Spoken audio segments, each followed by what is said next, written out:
Tengan todos muy buenas noches, estimado público en general, y sean una vez más bienvenidos al Instituto Gnóstico de Los Ángeles. También queremos saludar de una manera especial a toda la gente que nos está viendo a través del internet y esperando pues que sigan aprendiendo acerca de esto, de lo que encierran los grandes misterios de las enseñanzas gnósticas. Hoy vamos a desarrollar un tema que es continuidad de la cultura gnóstica tolteca, de la que hablamos en la primera parte, y vamos a continuar con la segunda parte, y vamos a hacer un enfoque acerca de lo que es los grandes misterios toltecas en relación a lo que es el desarrollo de la conciencia. Primero, antes que nada, tenemos que empezar por concebir de que nosotros, cuando estudiamos la toltequidad, sentimos que es un poco bastante difícil penetrar en cuanto a lo que es la simbología esotérica, en cuanto es todo lo que encierra las grandes esculturas mayas, debido a que existe una pobreza, por decir así, acerca de lo que son la interpretación en relación a estos glifos, en relación a estos conocimientos. Pero es de una manera especial que le corresponde al corazón buscar una interpretación quizás profunda acerca de lo que son estos aspectos. La última vez cuando hablábamos acerca de lo que era el Blum, enfocábamos de que es un título que se les confiere a las personas que han alcanzado puramente el sacerdocio maya, y hablábamos también de que el símbolo del jaguar es un símbolo sagrado que busca más que todo explicar que la persona que ha engendrado los grandes conocimientos de las estrellas se le confiere esa capa sagrada. De esto nosotros ya habíamos hecho un enfoque, y en realidad ahora lo que vamos a enfocar es cómo es que en realidad un sacerdote tolteca llega a ser completamente sacerdote. Para esto tenemos que recordar, cuando nosotros empezamos a hablar acerca de los 4 hijos de Ometeotl, que ustedes se recuerdan que es Yayauki, Tlatlauki, Texauki y también Iztaccalcóatl, ellos encierran un proceso que busca más que todo el desarrollo de la conciencia individual. Cuando nosotros hablamos acerca de lo que es Yayauki, decíamos que representaba al Tezcatlipoca negro, y este Tezcatlipoca negro simboliza en forma esotérica la memoria. Y nosotros, cuando empezamos a enfocar un poquito acerca de lo que es la memoria, tenemos que entender que la memoria tiene 3 formas de manifestarse. La primera forma de manifestarse de la memoria es como una memoria cósmica. Cuando hablamos de la memoria cósmica, nosotros nos estamos refiriendo a la memoria universal. El maestro Samael, cuando nos habla acerca de esta memoria universal, nos dice que esta memoria recibe el nombre de Prokriti, o como le quieran ustedes conocer como Prakriti. Esta madre cósmica, ella abriga en todo su contenido todo lo que es el proceso de la creación universal. Entonces ella abriga todos estos símbolos adentro de su forma de ser. Y por eso se le conoce como la conciencia universal, o lo que podríamos llamarle memoria universal. Después tenemos la otra memoria, que es una memoria, quizás podríamos establecerla como algo conectiva entre lo que es la memoria particular y lo que es la memoria universal. Esta memoria se le conoce con el nombre de la memoria de la sangre. Es una memoria que en cierta manera trae todo lo que es el contenido de nuestras tradiciones, todo el contenido cultural del hombre desde que nace hasta que muere, en el sentido de raza. Nosotros dentro de nuestra sangre traemos incrustado una memoria que es la memoria de nuestros antepasados, Y esta memoria de nuestros antepasados se conecta íntimamente a lo que es la gran memoria de la naturaleza. Y tenemos, por último, la memoria que está identificada con el ego, que es la memoria individual de cada uno de nosotros. En esta memoria se encuentran prácticamente todos los complejos, todos, por decir así, emociones reprimidas que nosotros tenemos cuando nos desenvolvemos en nuestra vida. Y esta memoria prácticamente nosotros tenemos que trabajar con ella para irla transformando. Porque cuando Tezcatlipoca se transforma en lo que nosotros le conocemos como Yayauqui, en realidad se convierte en un espejo humeante. Cuando hablamos de un espejo humeante, estamos hablando de que este espejo de la memoria está empañado por la ilusión, y esa ilusión óptica constituye la participación del ego en la memoria. En la medida en que nosotros vamos desarrollando la memoria primitiva y nos vamos incorporando en una vida simbólica de nuestros antepasados, retornamos a lo que es la gran memoria de la naturaleza. Porque esa memoria es la que nos sirve como conexión, como una conexión entre lo que es la memoria individual y la memoria de la naturaleza. O sea, es decir, la madre espacio. Recordamos también de que cuando hablábamos de lo que es esta parte, la teníamos contenida en una parte de la tragedia con el nombre de Agon, y les decía de que en Agon existe una lucha incontenible que mantiene la materia física con el yo psicológico. Después pasamos a la segunda parte, que esta la constituye Iztaccalcoatl, que representa la serpiente mágica. Representa la serpiente mágica de poderes que tiene 4 fases en las que se viene a desenvolver. La primera fase en la que se viene a desenvolver se le conoce como existe una manifestación de la serpiente como Kundalini. Nosotros sabemos que esta serpiente como Kundalini tiene que hacer un sacrificio para ir evolucionando a través del tiempo, pero este sacrificio exige un esfuerzo y un trabajo. Decíamos que en la tragedia este esfuerzo y este trabajo se identificaba con el pathos, que traducido prácticamente es la pasión. Es una pasión que prácticamente se lucha por trascenderla. Entonces la primera serpiente que empieza a ascender se le conoce como con el nombre de serpiente de pedernal, que es una serpiente que representa la serpiente de la oscuridad, o sea, la serpiente en el caos. Cuando nosotros empezamos a trabajar por esforzarnos en cambiar prácticamente nuestros deseos, empezamos a desenvolvernos en una situación en la cual nosotros nos encontramos en un desorden físico, y esto constituye pues prácticamente Itzcoatl, o sea, lo que se le conoce como la serpiente de pedernal. Después de esta serpiente viene otra serpiente que es la que va ascendiendo y es la que busca más que todo establecer una conexión íntima con la parte opuesta que es la mujer, y a esa se le conoce como la serpiente de Mixcoatl, que es traducido, quiere decir serpiente de nubes. Es decir, en la medida en que nosotros empezamos a trabajar con esta serpiente, viene una conexión en la cual nosotros empezamos a disipar todo lo que es la ilusión, y en la medida en que vamos disipando la ilusión, va formándose esta serpiente que se le conoce como la serpiente de Mixcoatl, y que prácticamente los mayas, cuando la representaban como una diosa que se pintaba de color rojo con blanco. Y esto prácticamente, si nosotros nos ponemos a concientizar en los grandes misterios, vamos a ver que el rojo y el blanco representan los 2 grandes elixires dentro de la gran alquimia. Es decir, representa el elixir blanco, el elixir del hombre, y el otro, el elixir rojo, representa el elixir de la mujer.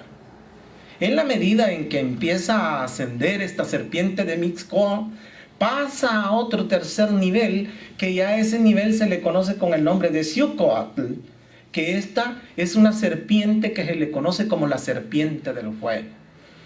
Esta serpiente de fuego es cuando empieza en realidad el Kundalini a desarrollarse y ir conquistando los diferentes niveles del fuego.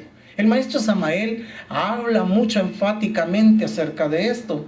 Prácticamente, si ustedes consiguen el libro de Rosa Ígnea, hay unos capítulos completamente dedicados a explicar los grandes misterios del Arhat, es decir, los grandes misterios del fuego.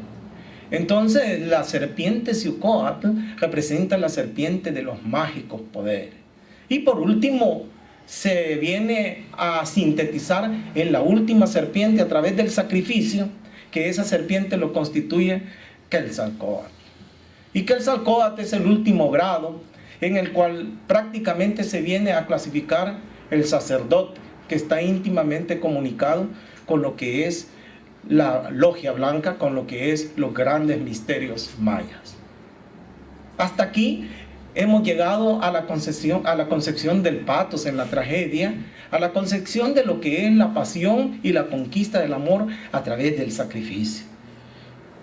No es así cuando nosotros concebimos después de esta parte lo que es Iztaccíhuatl Quetzalcóatl. Empezamos a ver también que empieza a surgir el sol mismo representado, pero de una forma ya trascendental, de una forma ya realizada, y esto constituye el tercer hijo de Ometeotl. Este tercer hijo es el que se le conoce con el nombre de Texauhqui. Cuando nosotros hablamos de Texauhqui, viene a representar Texauhqui la voluntad. Pero en este caso la voluntad es una expresión maravillosa. Porque en la medida en que cuando esta expresión maravillosa se viene a dar en el cosmos, en el cielo, como una ilustración, lo que sucede es que aquí se encarga de asesinar dos cosas. Texauhqui lo que hace es que cuando se viene a representar en el cielo majestuoso, le da muerte a la luna y le da muerte a las estrellas. Y todo esto es una tragedia completa.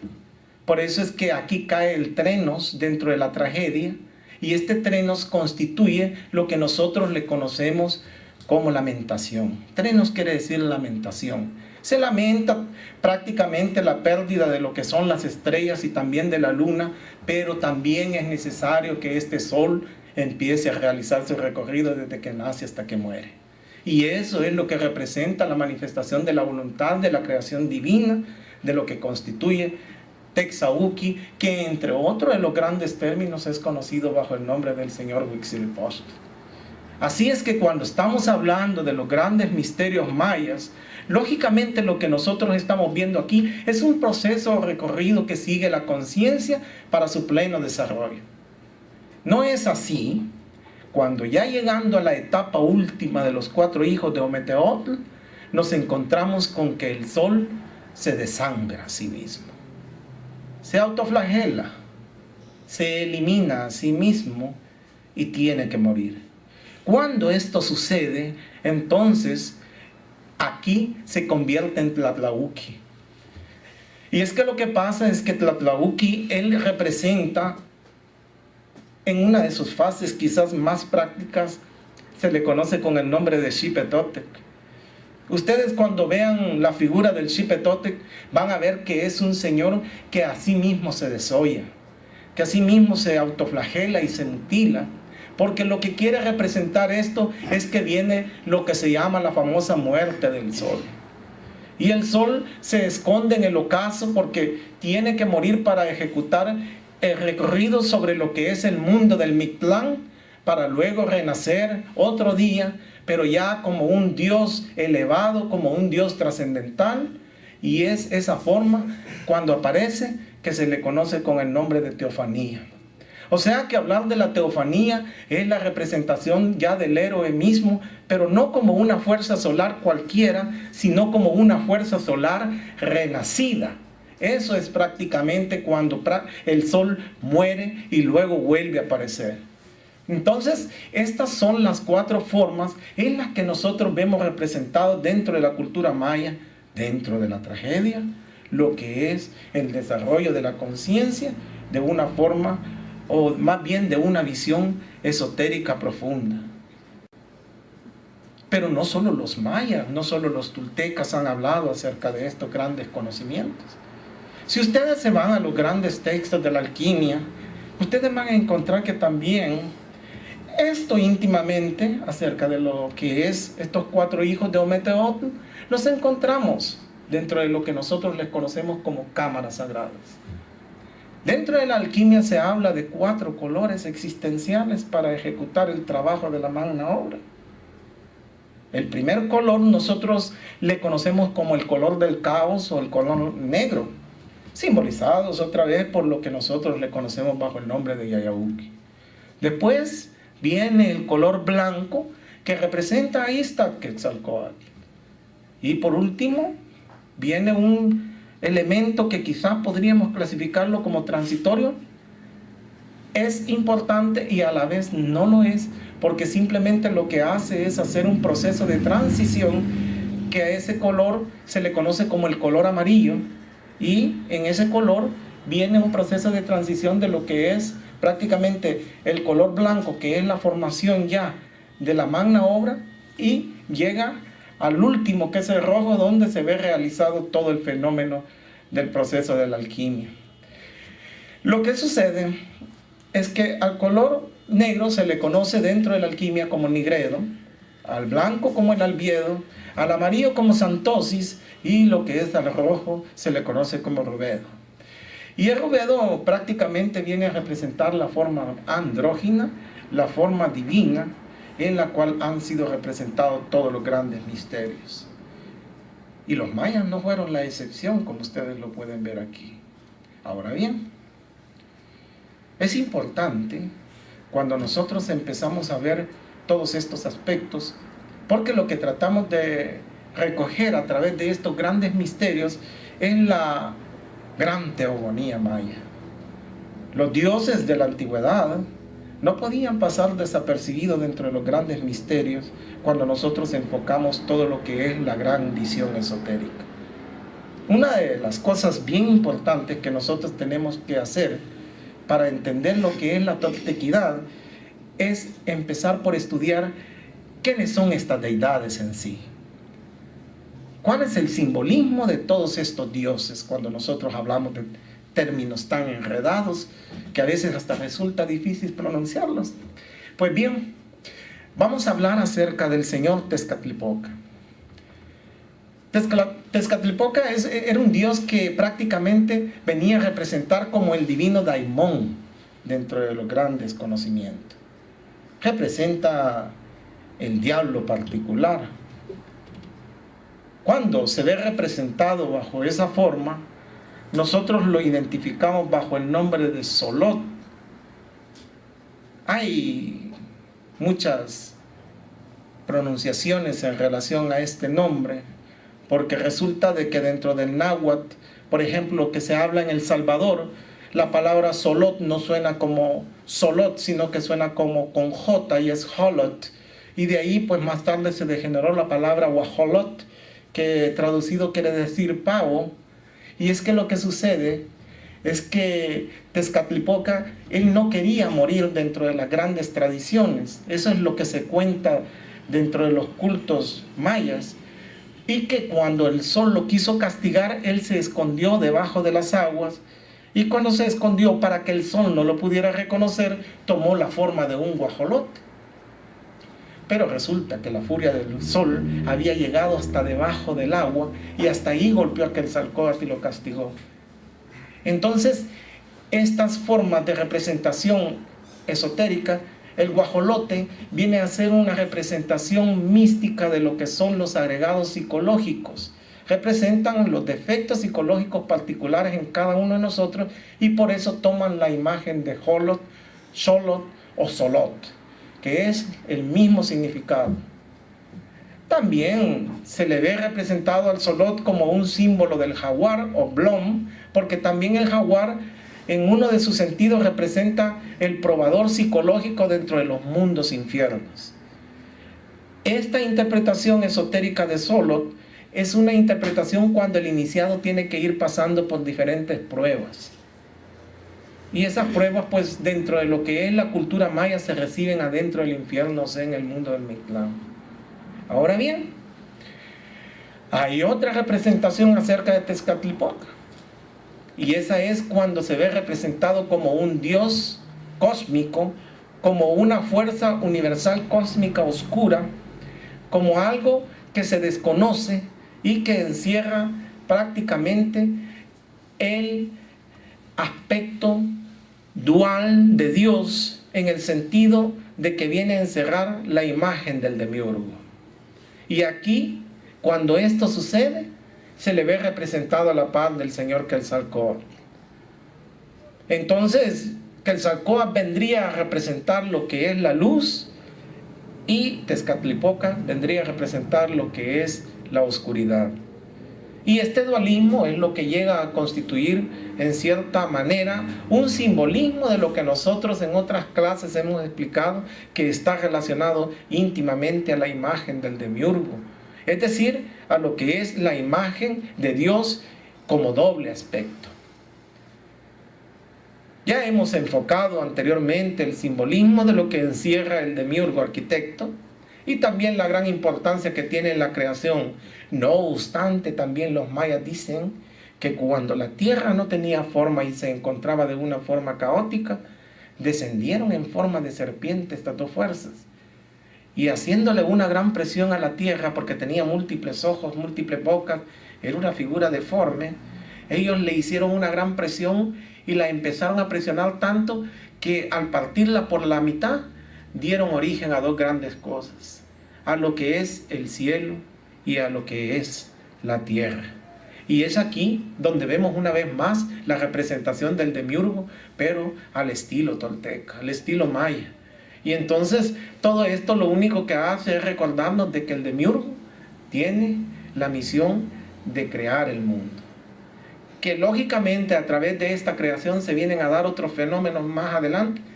Sí, lógico, nosotros vamos a encontrar también esas partes, pero tendríamos que ya meternos dentro de lo que es ya el campo puramente de la creación, dentro de lo que es la cultura maya. También Tezcatlipoca tiene una forma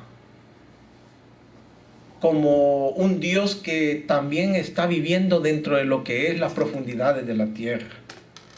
Y cuando vive en esas capas de la tierra, se le traduce como el Dios de los infiernos. Y bajo ese nombre también se le conoce esotéricamente hablando bajo el nombre de Tepeyolotli. Y este Tepeyolotli tiene una característica, que él vive dentro de las profundidades de la tierra y es el que supuestamente pinta las piedras. Lo único que cuando pinta las piedras las ha pintado prácticamente con colores que una vez se la robó a un dios niño, que este dios resulta ser Pilcintecutli. Y este Pilcintecutli era un dios que prácticamente había nacido de lo que son, podríamos decir, de las lágrimas del sol. Y lo que sucede es que cuando vino el agua y empezó a tocar aquellas lágrimas, le dio origen a ese dios niño que se le conoce con el nombre de arcoíris. Y este era el dueño de los colores. Pero Tepeyolotli era una fuerza negativa y tenía una característica: era ladrón, era mañoso. Un día que se descuidó Pilcintecutli de sus colores, vino él y los tomó, y no solo eso, sino que se los llevó a las profundidades de la tierra. Y por eso, de castigo, ahora a él le toca ¿qué? Estar pintando todas las piedras preciosas. Este es un demonio, pero es un demonio que viene a representar otra vez lo que es la fuerza de Xolotl, Jolot o Solot, que representa nuestros agregados psicológicos. Hubo dentro de la gran ciudad de Tula una deidad altísima. Era una deidad que habían erigido los toltecas, y a esa deidad ellos le rendían un culto, porque en el pecho de esa deidad radicaba un espejo maravilloso. La gracia de aquel espejo consistía en que cuando ellos lo miraban, una gran voz descendía del cielo y esa voz les comunicaba a los toltecas lo que tenían que hacer. Entonces el espejo se había convertido en un oráculo, el oráculo de los grandes misterios toltecas que hacía que Ometeotl, como una gran fuerza universal, se comunicase con los hombres. Pero ya dijimos de que Tezcatlipoca tenía malas mañas, y él, cuando se dio cuenta de ese espejo, lo quería. Y al menor descuido que los guardias toltecas tenían, derrumbó aquella imagen, y no solo eso, sino que se apodera del espejo y se lo roba. Entonces los toltecas se quedaron sin oráculo y lamentando el hecho. Se cree en la tradición que más adelante una vieja que se les apareció desastrosa, hablándose a los guardianes, les dijo: si ustedes quieren el espejo, busquen en las profundidades de la tierra, porque ahí se encuentra ese espejo y lo tiene el señor Tezcatlipoca. Y nadie se atrevió a seguir hablando más de esto. Por eso ustedes van a ver que dentro de lo que es la gran iconoclasia maya, al señor Tezcatlipoca ustedes lo van a ver portando un espejo. Y ese espejo es el espejo de la tradición. Traduciéndolo en términos más profundos, el espejo representa la gnosis esotérica. Es decir, estos conocimientos que hoy estamos compartiendo de labios a oídos y que prácticamente los tiene este demonio. Pero una vez dijo el maestro Samael que al reino de los cielos se le hace fuerza y son los valientes los que lo arrebatan. Son palabras bíblicas, pero él la utilizaba para explicar que al diablo hay que aprender a robarle el fuego. Y él lo decía en estos términos, como dando a entender que todo el conocimiento esotérico lo tenemos que sacar quitándoselos a lo que son esas fuerzas malas, y que prácticamente dentro de nosotros se ven sintetizados como lo que es el ego o nuestros agregados psicológicos. Así pues, esta es pues prácticamente una interpretación de lo que es el señor Tezcatlipoca como Yayauqui o la fuerza negra. Pero también tenemos otra representación que encierra al dios Quetzalcóatl. Y este sí que es bastante conocido. Dentro de lo que es toda la cultura maya, ustedes van a oír hablar de esa serpiente paja. Y han habido muchos mitos que se han tejido para explicar al señor Quetzalcóatl, como la forma de Iztac. Pero pasa una situación. Vamos nosotros a partir de lo que son los códices, y especialmente el códice florentino, habla acerca de lo que es el nacimiento de Quetzalcóatl. Para esto nosotros vamos a empezar a hablar de Quetzalcóatl, que dice de que había una mujer que se llamaba Ximalma, y ella era prácticamente la encargada de hacer o de barrer el templo, de hacer todos los quehaceres del templo. Y un día ella se encuentra más que todo limpiando parte del templo y halla una piedra. Y esta piedra, en el instante en que la halla, la coge y se la traga. Y lo que pasa es que cuando esta piedra la traga, empieza ella a quedar encinta, y cuenta el códice de una forma bien breve de que cuando queda encinta lo hace en el año 9 del Carrizo, o sea, en el año 9 Caña. Y esto es lo interesante del asunto. ¿Cómo se le podría dar interpretación a todo esto cuando nosotros empezamos a entender al señor Quetzalcóatl? Primero, tenemos que concebir que la madre cósmica viene a ser representada por Ximalma, y traducido esto en lengua náhuatl quiere decir la que porta el escudo. Eso quiere decir Ximalma. Y cuando nosotros hablamos de Ximalma como la que porta el escudo, ese escudo al que se refiere es un escudo solar que viene a representar al dios Quetzalcóatl. ¿Cómo comienza este nacimiento? Pues precisamente nosotros, si nos vamos a lo que son los grandes tratados cabalísticos, si nosotros analizamos bien, veremos de que existe un reino, que este reino bien podría ser identificado como la Tula mística, pero nosotros lo vamos a conocer ahora con el nombre de Malkut. En ese reino existe esa madre bajo el nombre de Chimalma, pero no es exactamente Chimalma la que existe dentro de lo que son los grandes principios cabalísticos, sino que opta el nombre de Malcá o Calá. Y de esa reina, cuando nosotros venimos, vemos que ella traga la piedra. Esta piedra que traga está representando prácticamente a la piedra cúbica de Yesod. O sea que por eso esa piedra la traga en el año 9 de la caña. Porque si nosotros analizamos bien la piedra cúbica de Yesod, está representando prácticamente la novena esfera que está relacionada con el sexo.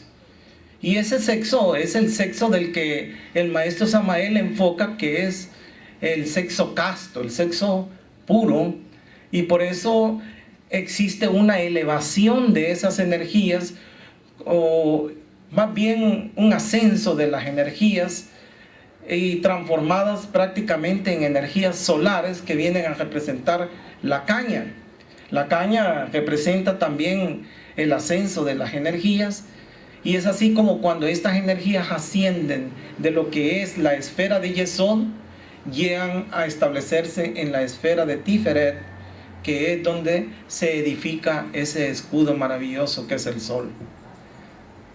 Y entonces es ahí cuando, llegando a esa cúspide, dice la tradición de que Quetzalcóatl le rendía culto al Señor de la dualidad, o sea, al Señor que era padre y madre a la vez, porque es en esa parte donde precisamente el Hijo como Tiferet se conecta a lo que es Jochma y Binah, que son el Señor de la dualidad, representando la imagen de Keter, que representa al Padre Ometeotl.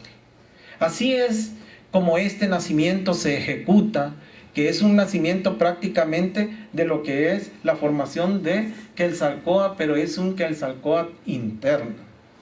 Por eso es que se da ese proceso. Entonces la conexión íntima que tiene este nacimiento del Códice Florentino con lo que es la Cábala es una relación bastante profunda. Por eso es que ustedes van a ver que toda esta simbología, cuando se toma en conexión con otras grandes escuelas.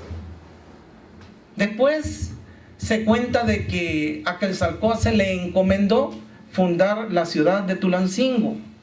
Y en esa ciudad, cuando la fundaron, él trató de instituir 4 palacios.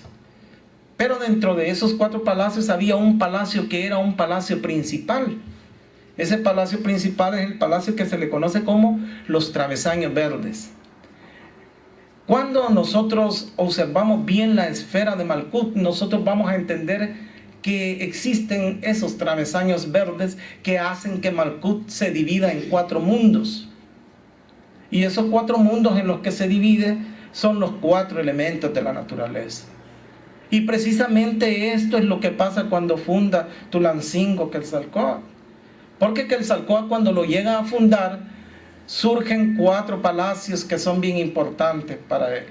El primer palacio lo constituye el palacio de la Turquesa. El segundo palacio lo constituye el palacio del Coral. El tercero resulta ser el palacio de Plumas de Quetzal. Y el otro es el palacio del Caracol.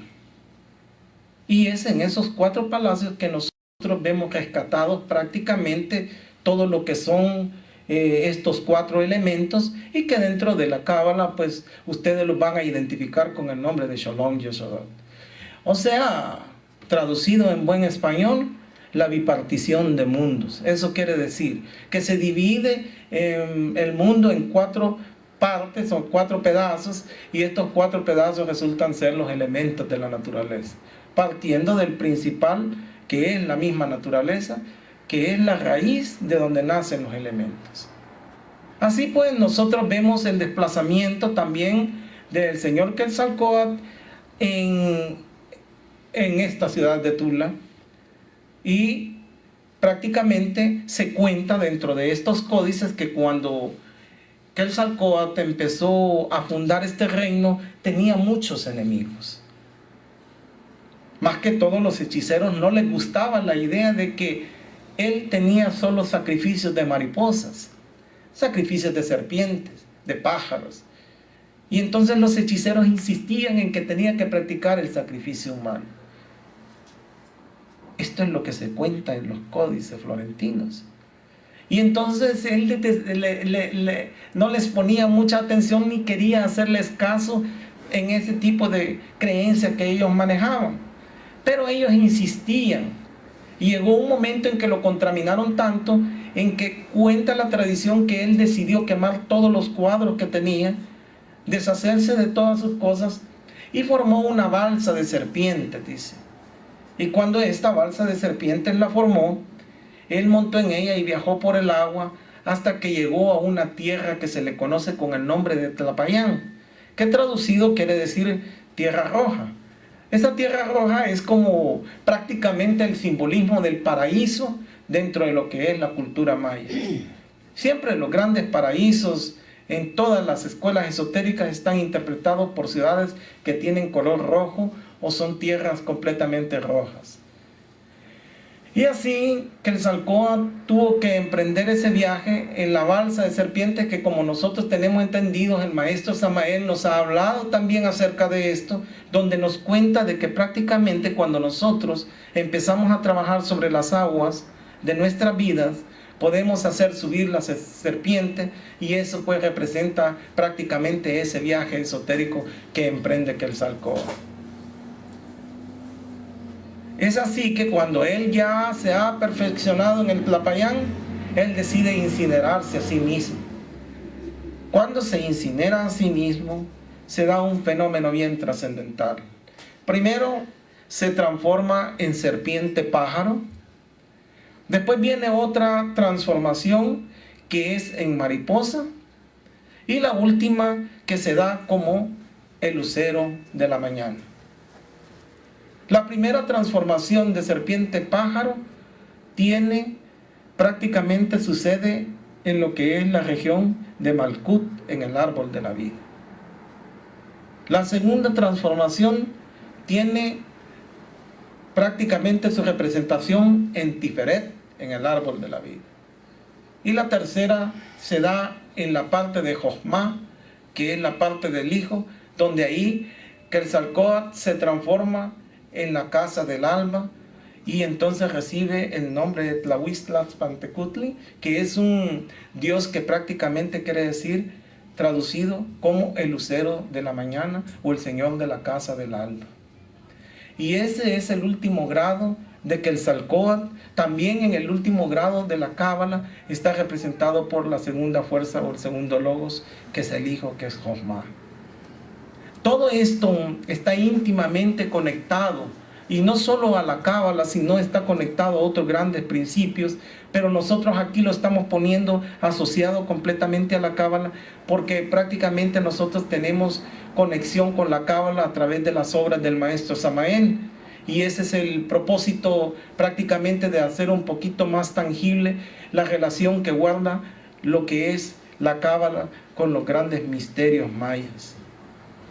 Después tenemos otra representación del sol. El sol fue una clave fundamental dentro de la cultura maya.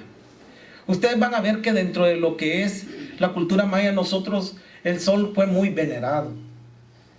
Ustedes van a encontrar grandes celebraciones asociadas al sol, y los cultos solares nunca pasaron desapercibidos en las civilizaciones antiguas. Los mayas representaron al sol bajo la forma de Quinichahao, pero hoy vamos a hablar de otra forma de manifestación que se le conoce con el nombre de Huitzilopochtli. La razón por qué vamos a hablar de esto es porque Huitzilopochtli tiene una historia en la que él se explica cómo fue su nacimiento. Y se cuenta pues de que Coatlicue, que era una mujer que barría también el templo, se encontró una pluma. Y esta pluma, cuando se la encontró, inmediatamente se la colocó ella en su vientre, y resulta de que vino un gran misterio aquí. Coatlicue quedó embarazada. A todo esto, ella era una hija que se llamaba Coyolxauhqui y tenía 400 hijos. O sea, estos 400 hijos se les conoce con el nombre de 400 surianos.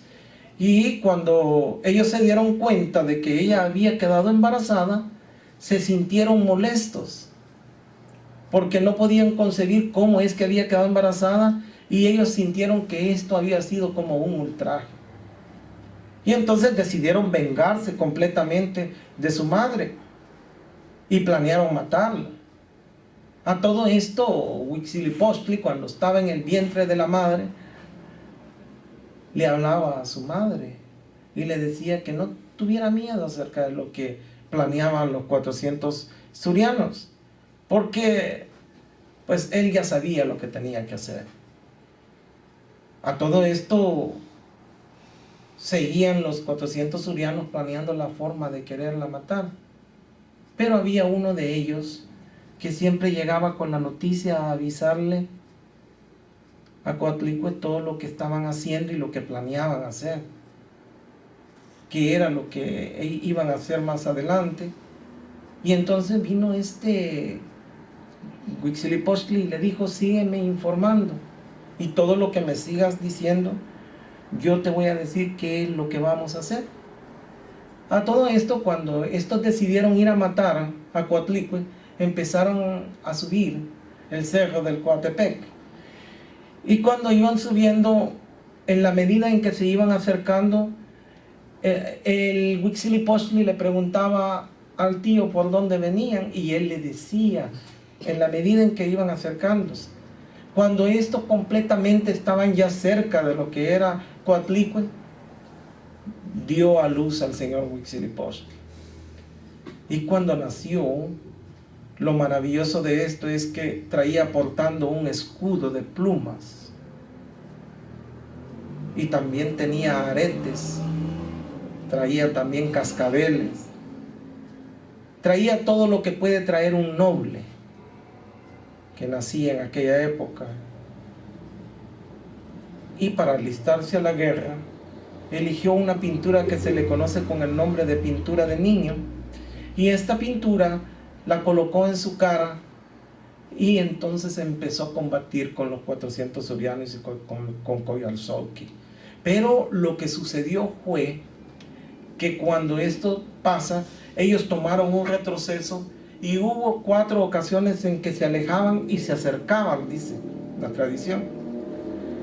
Y fue así como hasta la 4ª vez que él, prendiendo una tea que se le conoce con el nombre de Xiuhcoatl, le voló la cabeza a Coyolxauhqui y la partió en varios pedazos. Y no solo eso, sino que también le dio fin a los 400 surianos.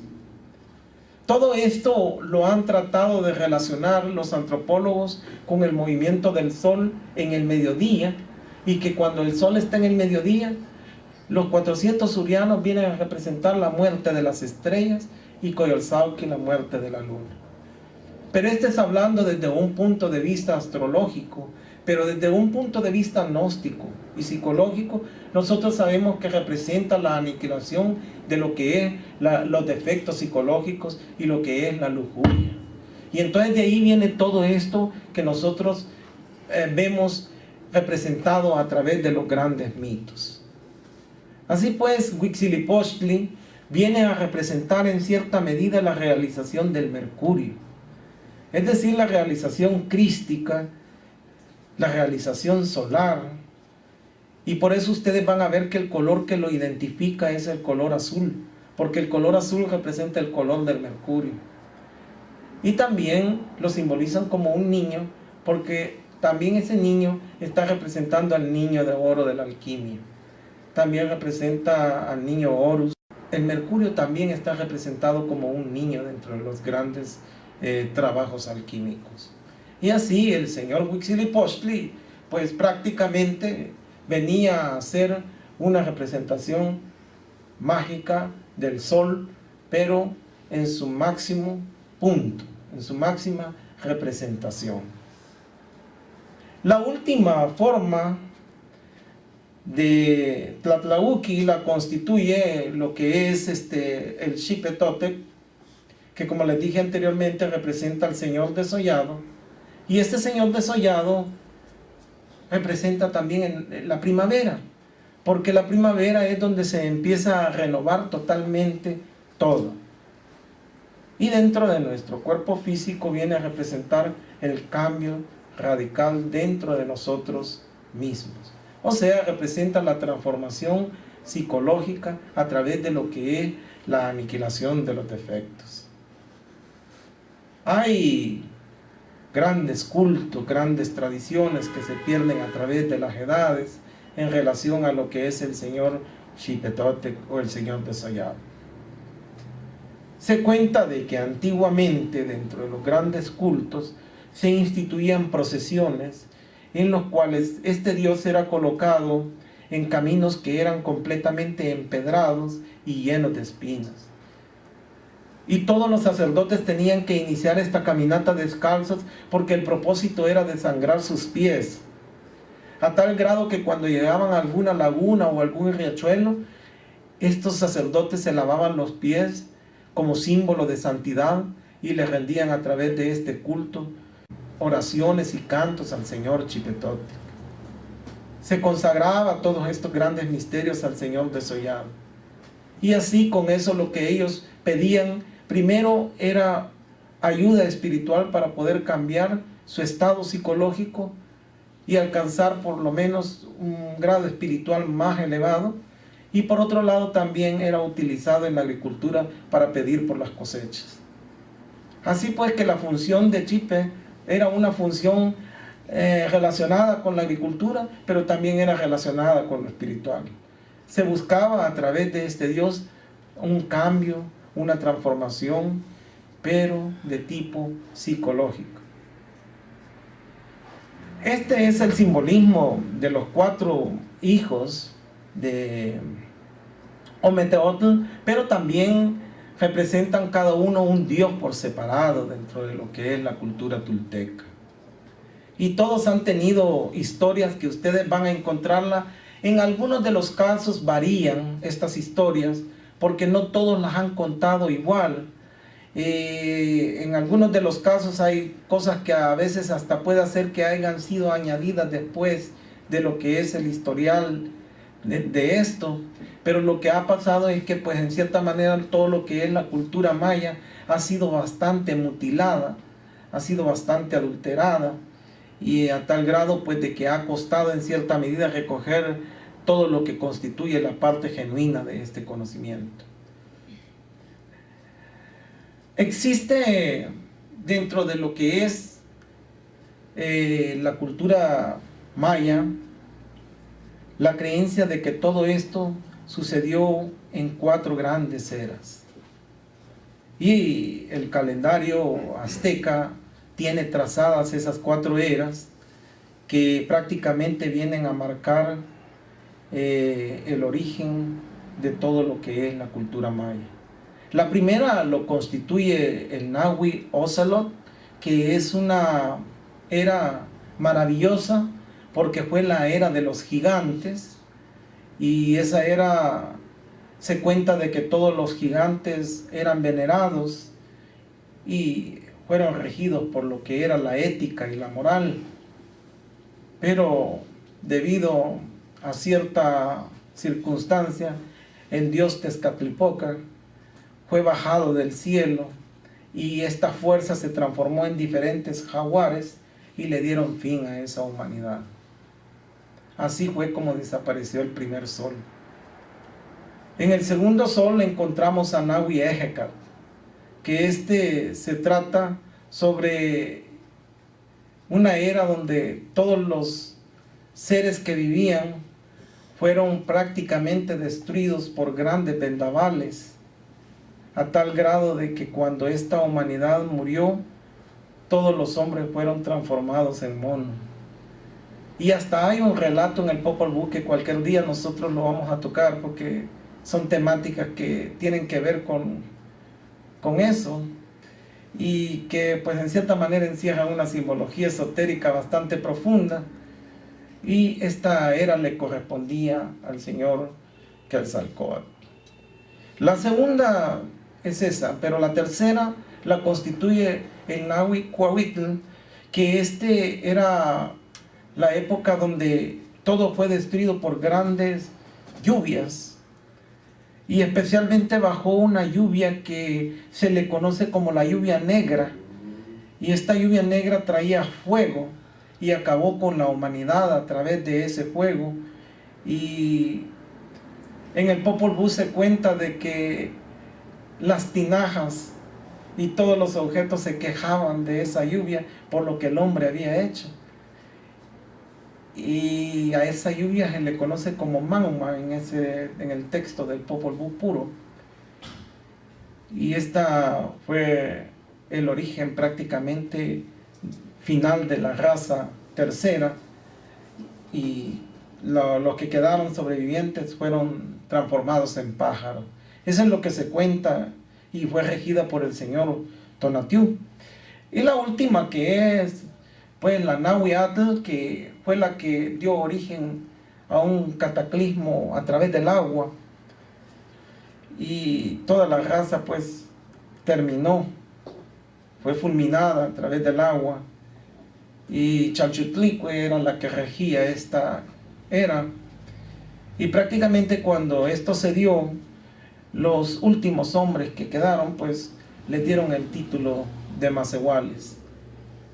Y la quinta raza, que es la que nosotros tenemos, que es prácticamente la que hemos llegado, que es de la cual están esperando pues otra situación que se va a dar más adelante, y pues de la cual yo prácticamente pues les quiero decir de que hay muchos comentarios en relación a todo esto, pero lo mejor es interpretar cada uno en lo personal todo lo que son esas predicciones mayas para poder entender qué es lo que pueda acontecer, porque hay muchas versiones y explicaciones acerca de esto, pero en ese sentido hay que tener mucho cuidado. Nosotros nos gusta ser un poquito prudente y creemos que cada quien necesita meditar personalmente lo que son todas estas predicciones mayas. En la cultura tolteca nosotros tenemos prácticamente la escuela del desarrollo interno, y esa escuela del desarrollo interno está basada prácticamente en 4 partes en las que al hombre se le divide. La primera la constituye la parte de la cabeza, que viene a representar el cielo. La otra es la parte de los pies, que viene a representar la tierra. El lado izquierdo vendría a representar el nahual, y el lado derecho vendría a representar la parte del tonal. Cuando todos estos 4 aspectos se equilibran, nace lo que es el sacerdocio tolteca, nace lo que es el Quetzalcóatl interno en el hombre, nace lo que es realmente el ser interno, del cual el maestro Samael nos enfoca desde el principio hasta el final en todas sus obras. Así pues, es esto lo que nosotros hemos estudiado acerca de lo que constituyen los grandes misterios de los sabios toltecas. Voy a dejar hasta aquí mi conferencia, y si hay alguna pregunta que ustedes quieran hacer en relación a esto, pues si nosotros tenemos la respuesta, se las vamos a dar. En la tercera era, usted mencionó una palabra, tinaja, ¿qué es? Eran unas, lo que sucede es que son ollas que hacían, y en ese tiempo se cree que las ollas, todos los objetos podían hablar. En el Popol Vuh se habla de que los objetos platicaban unos con otros y conversaban, pero todo vivía en un completo orden. Y lo que sucedió fue que cuando la gran trementina bajó del cielo, quemó como fuego todo y creó un caos dentro de lo que era la naturaleza. Pero ellos sabían de que debido al pecado del hombre eso había sucedido, y entonces maldecían al hombre. las tinajas hablaban, las piedras se quejaban, todo platicaba una con otra. Y se conversaban diciendo y hablando y vociferando contra el hombre. Y ustedes esto lo pueden encontrar en el Popol Vuh, pero en ese tiempo es increíble lo que vamos a decir, las piedras hablaban. Edwin, en el viaje que hace Quetzalcóatl a la Tierra Roja, hay mucha similitud con el nombre de la palabra Adán, que también significa Tierra Roja. ¿Habrá cierta relación? Sí, lo que pasa es que como se supone de que el Adán simboliza Tierra Roja, pero también lo que sucede es que la Tierra Roja representa la tierra de la santidad. Para esto habría que hacer un enfoque del simbolismo de Adán en el estilo quizás un poquito más profundo, en lo esotérico, porque aquí tenemos que entrar prácticamente en lo que es la interpretación cabalística, pero sí tiene conexión con el simbolismo de Adán, la Tierra Roja, porque Adamas eso quiere decir. ¿En sí qué significa la palabra Coyolxauhqui? Ella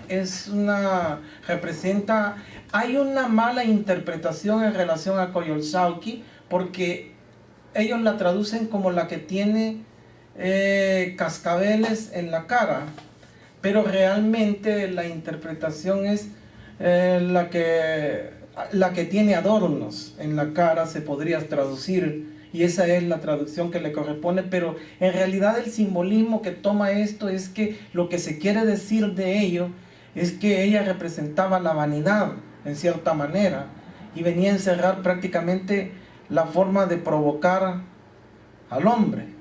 Por eso es que se le ha tomado como el símbolo de la lujuria dentro de lo que es la cultura maya. ¿Ve? Por cierto, en el templo mayor fue hallada prácticamente la piedra donde está descrito cómo quedó despedazada la Coyolxauhqui.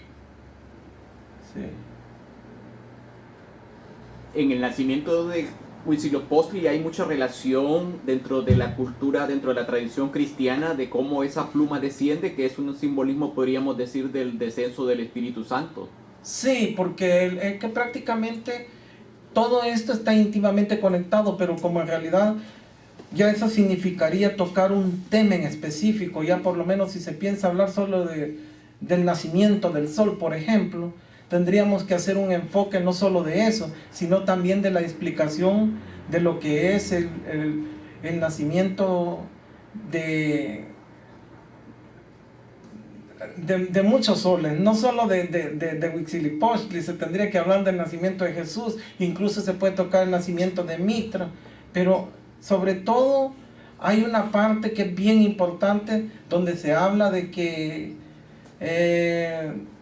de la base del hermetismo, donde se dice que el sol es su padre y la luna es su madre y el viento lo parió en su vientre. Esto está íntimamente relacionado con eso también. Todo se conecta con todo, ese es el asunto de esto. Que si nosotros nos ponemos a interpretar de acuerdo al Evangelio, le vamos a hallar un significado a Huitzilopochtli, porque lo tiene, definitivamente lo tiene. También el nacimiento del Mercurio, el nacimiento de Mitra, todos los soles que ustedes pueden ver interpretados en otras culturas, es el mismo sol Huitzilopochtli. No hay más preguntas. Bueno, ok, entonces vamos a dejar hasta aquí esta intervención y esperando pues de que les haya servido de algo esta conferencia, y vamos a seguir tratando de explicar más adelante otros aspectos que estén relacionados a lo que es el esoterismo gnóstico. Tengan buenas noches y hasta pronto. Bye.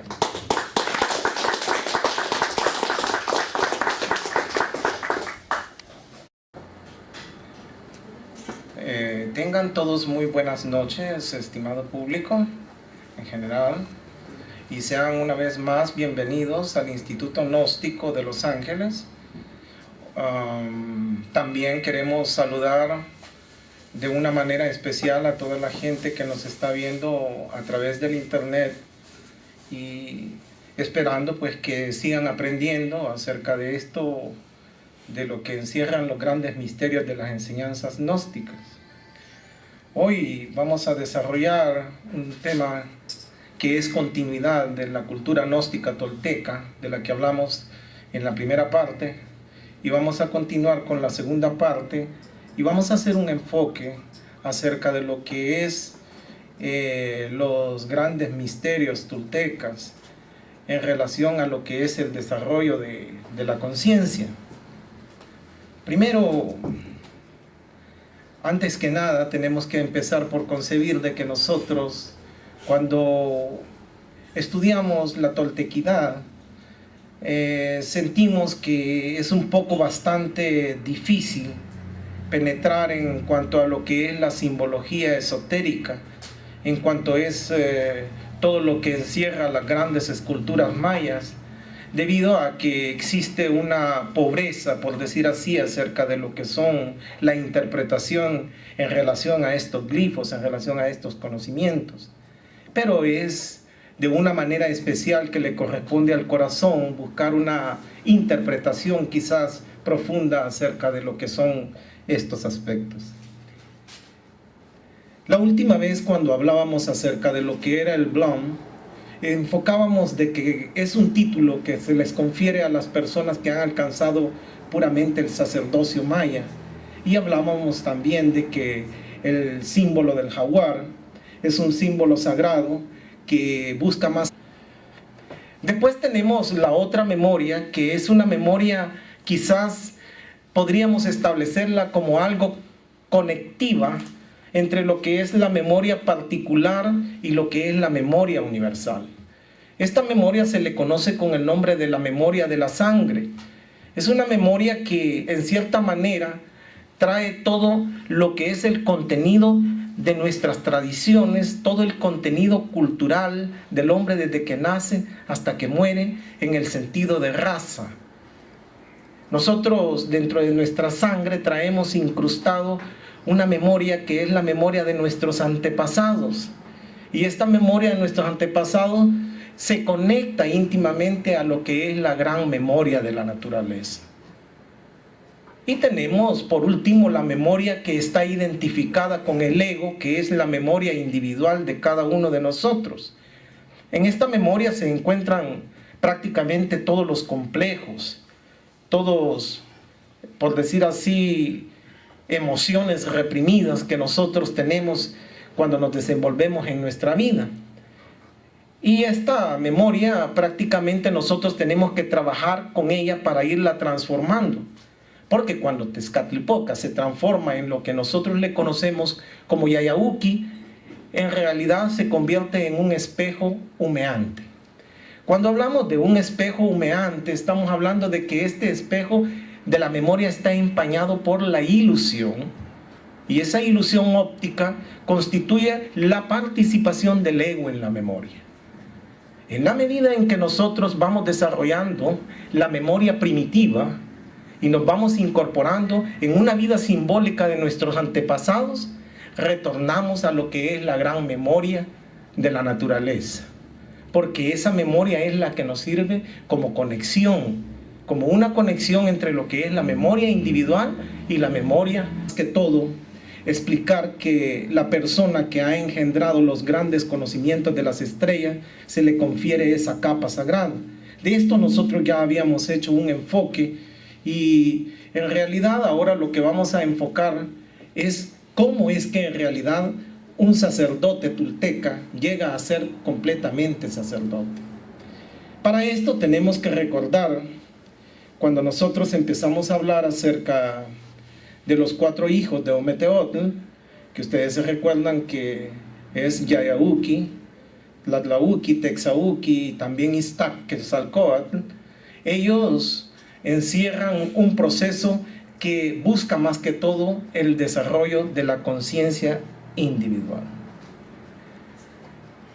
Cuando nosotros hablamos acerca de lo que es Yayauqui, decíamos que representaba al Tezcatlipoca negro, Y este Tezcatlipoca negro simboliza en forma esotérica la memoria. Y nosotros, cuando empezamos a enfocar un poquito acerca de lo que es la memoria, tenemos que entender que la memoria tiene tres formas de manifestarse. La primera forma de manifestarse de la memoria es como una memoria cósmica. Cuando hablamos de la memoria cósmica, nosotros nos estamos refiriendo a la memoria universal. El maestro Samael, cuando nos habla acerca de esta memoria universal, nos dice que esta memoria recibe el nombre de Prokriti, o como le quieran ustedes conocer como Prakriti. Esta madre cósmica, ella abriga en todo su contenido todo lo que es el proceso de la creación universal. Entonces ella abriga todos estos símbolos adentro de su forma de ser. Y por eso se le conoce como la conciencia universal, o lo que podríamos llamarle memoria universal de la naturaleza. O sea, es decir, la madre espacio. Recordamos también de que cuando hablábamos de lo que es esta parte, la teníamos contenida en una parte de la tragedia con el nombre de Agon, y les decía de que en Agon existe una lucha incontenible que mantiene la materia física con el yo psicológico. Después pasamos a la segunda parte, que esta la constituye Iztaccalcoatl, que representa la serpiente mágica. Representa la serpiente mágica de poderes, que tiene 4 fases en las que se viene a desenvolver. La primera fase en la que se viene a desenvolver se le conoce como existe una manifestación de la serpiente como Kundalini. Nosotros sabemos que esta serpiente como Kundalini tiene que hacer un sacrificio para ir evolucionando a través del tiempo, pero este sacrificio exige un esfuerzo y un trabajo. Decíamos que en la tragedia este esfuerzo y este trabajo se identificaba con el pathos, que traducido prácticamente es la pasión. Es una pasión que prácticamente se lucha por trascenderla. Entonces la primera serpiente que empieza a ascender se le conoce como con el nombre de serpiente de pedernal, que es una serpiente que representa la serpiente de la oscuridad, o sea, la serpiente en el caos. Cuando nosotros empezamos a trabajar por esforzarnos en cambiar prácticamente nuestros deseos, empezamos a desenvolvernos en una situación en la cual nosotros nos encontramos en un desorden físico, y esto constituye pues prácticamente Itzcoatl, o sea, lo que se le conoce como la serpiente de pedernal. Después de esta serpiente viene otra serpiente, que es la que va ascendiendo, y es la que busca más que todo establecer una conexión íntima con la parte opuesta, que es la mujer, y a esa se le conoce como la serpiente de Mixcoatl, que es traducido, quiere decir serpiente de nubes. Es decir, en la medida en que nosotros empezamos a trabajar con esta serpiente, viene una conexión en la cual nosotros empezamos a disipar todo lo que es la ilusión, y en la medida en que vamos disipando la ilusión, va formándose esta serpiente que se le conoce como la serpiente de Mixcoatl, y que prácticamente los mayas, cuando la representaban como una diosa que se pintaba de color rojo con blanco. Y esto prácticamente, si nosotros nos ponemos a concientizar en los grandes misterios, vamos a ver que el rojo y el blanco representan los 2 grandes elixires dentro de la gran alquimia. Es decir, representa el elixir blanco, el elixir del hombre, y el otro, el elixir rojo, representa el elixir de la mujer. En la medida en que empieza a ascender esta serpiente de Mixcoatl, pasa a otro tercer nivel, que ya a ese nivel se le conoce con el nombre de Xiuhcoatl, que esta es una serpiente que se le conoce como la serpiente del fuego. Esta serpiente de fuego es cuando empieza en realidad el Kundalini a desarrollarse e ir conquistando los diferentes niveles del fuego. El maestro Samael habla mucho enfáticamente acerca de esto, Prácticamente, si ustedes consiguen el libro de Rosa Ígnea, hay unos capítulos completamente dedicados a explicar los grandes misterios del Arhat, es decir, los grandes misterios del juego. Entonces, la serpiente Xiuhcoatl representa la serpiente de los mágicos poderes. Y por último, se viene a